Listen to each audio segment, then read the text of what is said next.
Okay, awesome. All right, hi everybody. Thank you so much for inviting me to come and talk to you today. My name's Elin. I am one of the team at Look who manage our mentoring project. And what I'm going to do today is talk to you a bit about who we are, what we do, and why we do it, very simply. Just to give you a quick overview, we provide a mentoring service for visually impaired young people. And around the mentoring service, we always also put on events for young people and their families. We deliver school workshops with our mentors. We have a parent support group. And we have an accessible holiday flat as well for any families with visually impaired children to use up in Scarborough. But primarily today I'm going to be talking about the mentoring service. Okay? Yeah, cool. Okay, so to start with, I'm just going to tell you a bit about our history. So we were founded in 1991 by a couple called Jennifer and Gareth Bowen. And they founded Look after their daughter Charlotte was diagnosed with a visual impairment when she was 7. Jennifer and Gareth didn't know any other families with visually impaired children. They felt quite isolated. So they initially set up the charity as a way of connecting with other parents and as developing that kind of parent support network. And then jumping ahead quite a bit to 2015, their daughter Charlotte took over the charity as our director. And Charlotte, being visually impaired herself, was really passionate about using the lived experience of people with a visual impairment to benefit other people, having gone through it herself. So in 2016, she developed the mentoring program, and actually in thanks to the Queen's Trust. The Queen was a big believer in young people helping others, and the Queen's Trust gave us really vital funding at the beginning of the mentoring project to start running the service. So big thanks to the Queen for supporting us at the beginning. And then jumping ahead again to today in 2022, we now have over 100 active mentoring partnerships that we support every year. We have more than 100 mentors, trained volunteer mentors all around the country. And we have 3 strands to the mentoring project. So we have the peer mentoring, we have student mentoring, which is specifically for people looking into or going into post-16 education. And we have career mentoring for people wanting to talk specifically about getting into the wonderful world of work. Okay, next one. Yeah. Cool. So who are we today? Our vision is a world where visually impaired young people feel valued, included, and we can live our best lives. We want to beat isolation, so our mission is to empower young people and their parents and their families to speak up for their rights, to build their confidence, and to help them feel connected. The way that we do this is by working with allies to ensure that young people and their families have the support that they need, are getting the right support, whether that be at home, with friends, in education or in school, or at work. And we are doing this by creating a strong community of support and really utilising VI people to help other VI people. So everything from our mentoring service, our events, youth forums, parent support group, everything that we do is designed by and delivered by visually impaired young people and adults. We're a VI team, and we use our lived experience and our connections to help other people thrive and get on the right path. Okay? Yeah. Okay, so this next slide has a lot of statistics, and some of them are quite shocking and a bit depressing, if I'm honest. But it gives context to why the mentoring service and what we do is so important. So I'm just going to run through a few of them. So there are an estimated 36,000 blind and partially sighted children and young people in England and Wales. And every day, 4 more children are diagnosed with sight loss. So that's quite a big number. And then for the stats, blind and partially sighted young people aged between 16 and 25 are twice as likely as their sighted peers to be NEET, so that's not in education, employment, or training. Only 17% of people diagnosed with sight loss are offered emotional support in response to their deteriorating vision. 90% of those who lose their vision in childhood will never work for more than 6 months. 4 out of 10 visually impaired children don't have any close friends near where they live or at school. 60% of, lost my place now. 60% of blind children will be bullied. I'll say that again. 60% of blind children will be bullied. I hate this slide, I've got to be honest. VI children are more than twice as likely as their sighted peers to self-harm. And blind children under 12 experience depression, and a quarter of them are unhappy with their life because of their sight loss. So those statistics are quite harrowing and quite difficult to get through. And I think it just illustrates the impact that visual impairment can have on your mental health, but also your kind of wider social life, social connection to your community, and your sense of your place in the world. So that's why we do what we do. That's why we have the mentoring service. The mentoring service is in place to bring people together and to try and provide that sense of connection that people can lose when they're visually impaired, and the only person possibly in a school or in their workplace that they know with a visual impairment.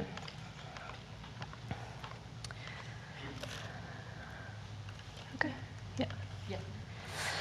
Yeah. So what is mentoring? So I've got a couple of quotes here on this slide that we use quite a lot in our training for our volunteer mentors, and in discussions as well, when we're talking to young people who are going to access the mentoring. So I'm just going to pick out a few key phrases from these quotes that are important. So the first one is that a mentor can be a critical friend. So that's not to mean that someone is sort of giving a lot of criticism and just putting you down all the time. That's more in the sense of being critical in the way of being able to give a different perspective and share new ideas for you on a situation that you're in. I think we can all empathise with when you're in something. Sometimes it's really hard to take a step back and see the wider picture. A mentor is someone who draws on their own experience, so this is really integral to our mentors. As I said, we have over 100 trained mentors around the country, and they have a wide range of interests and experiences, different jobs, they're studying different subjects, they've all got lots of different eye conditions and experiences of visual impairment as well. The one thing that they've got in common is that they're all willing and committed to sharing their lived experience to benefit somebody else. And the way that we match mentors with mentees is by sort of matching them based on something that they've got in common. So whether that be, if the same eye condition, or whether that be someone that has the same kind of aspirations or career aspirations or studying aspirations as them. And then a mentor can be someone who helps you to overcome challenges. So this can be challenges in the here and now, so you might be going through something at this very moment that you need support with. So things that come up in mentoring a lot is problems at school, access at school, or awareness of teachers and peers, or coming to terms with sort of having to use some sort of mobility aid, so a cane or a guide dog. And being able to talk to someone about that is really helpful. But it can also be about overcoming future challenges before you actually have to tackle them in a way. So our student mentoring and our career mentoring, for example, if you're able to speak to a mentor who's a few steps ahead of you in the journey, then your mentor is able to put you above board and give you a few sort of shortcuts through that you wouldn't necessarily have otherwise, and it's kind of to stop that cycle of people having to go through the same challenges every time. In terms of the logistics, a mentoring partnership is normally 12 months. We can be flexible about that depending on circumstances, but that's kind of a good amount of time for people to get to know each other and really work together on something tangible. And it's all about sharing peer support based on the lived experience of the mentor. So it's all about being able to speak to someone who you can relate to with that specific experience. The mentoring is primarily taken place on a secure online platform that we use. So communication between mentor and mentee is mainly written messages on that platform. But there are opportunities for people to meet up at our events or at our school workshops or whatever else we're doing, for people to meet face-to-face as well. Partnerships are supported by a team of us at the Look team, in the Look team. So what we do is we moderate that online platform I just mentioned. So all the messages sent between mentee and mentor are moderated by us to keep everybody safe. We also help by providing resources and signposting, so we kind of help the mentor along with sort of providing any useful ideas or insight that would be useful for the mentee. We also provide family support where necessary to the young person receiving the mentoring. And we are also just always open to feedback, so we check in quite regularly on how things are going and make sure that the mentoring is working for both mentor and mentee. And I mustn't forget to mention that it's free. That's very important. I'm going to go to the next slide. But I'm also going to invite Maria at this point, if you want to come up and chat to us about your experience. So Maria is one of our fantastic mentors. And I just want to, I think... I need a microphone. Yeah, change from my voice for a bit. I've got a microphone. Excellent. So, you good? Can you all hear me? Yeah. Woo, woo. So hi everyone, I'll introduce myself. I'm Maria, I have BBS. Most of you all know my mum, who's the chairwoman. I'm also registered blind. I am a mentor for Look. I first found out about Look through another visually impaired charity that I'm with near where I live. I was invited to a training weekend back in October. Can't say we all turned up and were all very nervous. We didn't know what to expect. But it was very fun. We did loads of icebreakers and got to know each other, which was great. Lots of information in one weekend, but it was very valuable and it's what we needed to know. Then in December, I got paired up with my mentee. We did pairing up on Zoom, and we did icebreakers then, like if you lived on a desert island, what 3 things would you take? Where's your favourite place to go on holiday? All questions where you really have to think about the answer on the spot, which I'm not good at. And we did that, and then we were partnered off on the platform. And as a mentor, you kind of, when you first get on the platform, you kind of say a quick hello and who you are and get chatting. I've got a really chatty mentee, to say the least. My coach, I think, gets a bit tired of reading our messages because we're a bit constant, but it's good that she's chatty. She's also, not without giving away too much, she's also navigating her way through the world of work at the moment, and obviously I've done that, so a bit of experience. And that's obviously challenging. I know that.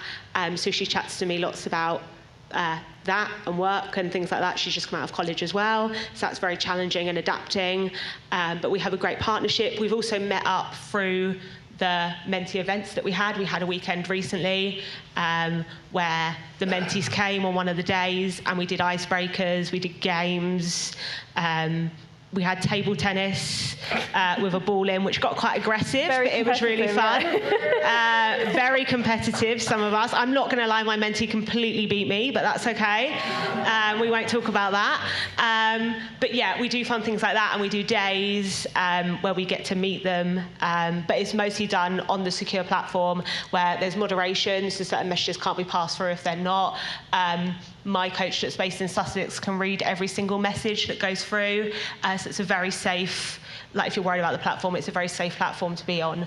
They can see all the messages and they can read everything, basically, that you put. So if you give out any information that you're not supposed to, they can see that and they can stop that message going through, basically. But that's all explained when you do the training. And it's a very easy platform to use as well. I was a bit scared about that, I have to say, when I turned up for the training weekend. But we got lots of information on it. And once we got set up on it, I have to say it was quite easy. I only have one mentee at the moment. I was meant to have a second one, but unfortunately there's not been a match. So I've still only got one. But that's Don't say that too loud. No, I know. But that's okay. And if I do get paired up with a second one, great. I'm happy to take on another one if and when I need to. And I work it around my own life. I work. I do lots of other things. And I managed to work it around my life, and my mentee knows that I'll message when I can. So yeah, that's it. So if you want to come and find me today and ask me any questions about the mentoring, feel free. Thank you, Maria. Yeah. That's awesome. Yeah, thank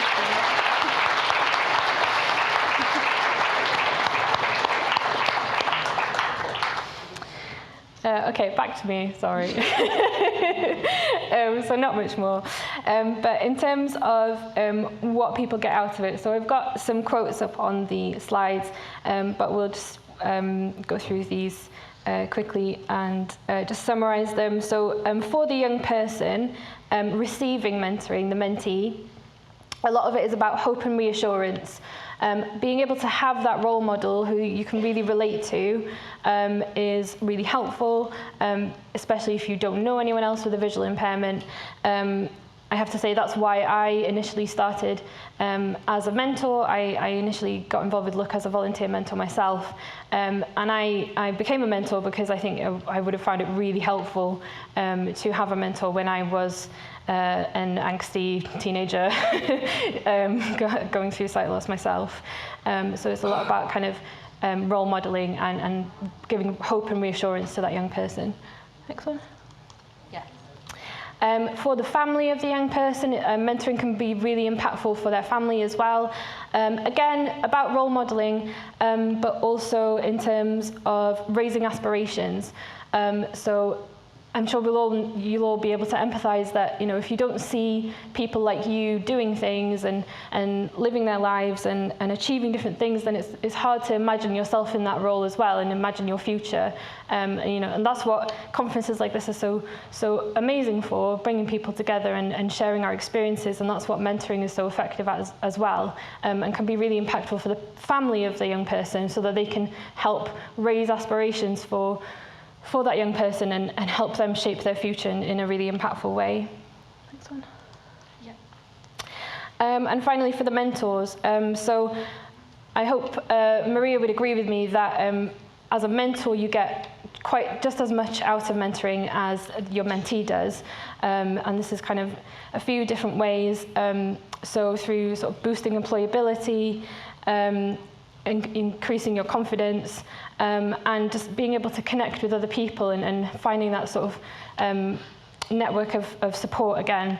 And for me, when I initially became involved as a volunteer mentor, that was a lot of what I wanted to get out of it too. So at that point, I just finished uni. I didn't really know what I wanted to do, and I was sending CVs here, there, and everywhere. And I needed some structure. I needed purpose, but I also needed that feeling of being useful. And as I mentioned, you know, I think having a mentor would have been really helpful for me as a young person. So signing up to be a mentor was a good way of putting my experience to good use. But then it also helped me in future job applications and in sort of future aspirations, because I could use my mentoring experience as an example of showing my skills, and being able to connect with other mentors as well who are sort of at a similar stage and going through different things was really helpful in terms of in terms of being able to get support from other people. Next slide. Yeah. Thank you. So who is mentoring for? So a mentee has to be visually impaired, kind of part of the system. You need to be aged between 11 and 29, and looking for advice, support and guidance from someone who has lived experience of a visual impairment. And we normally say that mentoring with look can be quite goal-focused, so it's worth thinking whether you have any questions or topics or sort of particular sort of discussion points that you might want to talk to a mentor about, because that will help us match you with the right person. But also in terms of goals, if there's anything you want to try and achieve with your mentor, from being able to figuring out which uni you want to go to, or whether that's finessing your way of being able to explain what you can and can't see to strangers. It can be anything, but it's worth kind of thinking about those goals, and you will work through those. Work together with your mentor on getting to those goals through your 12-month partnership. And then as a mentor, again, you're visually impaired, aged between 18 and 35. You are committed to supporting other people by sharing your lived experience, and enthusiastic to join our team of mentors. So we deliver training for all our volunteers to become mentors. And then after that training, once you're actively mentoring, we have a lot of opportunities for sort of developing your skills as well. We have supervision sessions for mentors, and we also have a lot of social opportunities as well. So it's a nice kind of team to become a part of. Excellent. Yeah. Okay, and finally, I just wanted to finish with a quote, another quote that we really like at Look.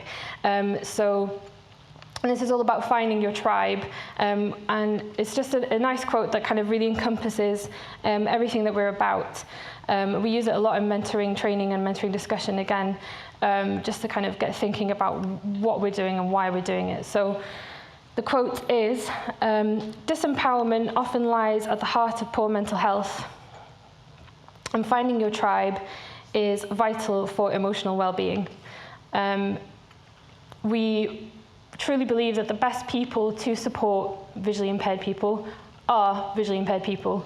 And that's why, as I said at the beginning, everything that we design and deliver is done in collaboration with the people that we work with and the people that we support. So everything from our mentoring service, our school workshops, our parent support group, to our Accessible Family Festival, it's all sort of designed and then facilitated by people with visual impairments. So that's me. Thank you so much for listening to me this morning. Lots of ways to stay in touch. So our website is www.look-uk.org. You can sign up to our newsletter. We're all over social media, and I'm going to be in the marketplace. We've got a stand there, so we'll be there at the break. So please come and chat to us if you want to know more. Thank you so much.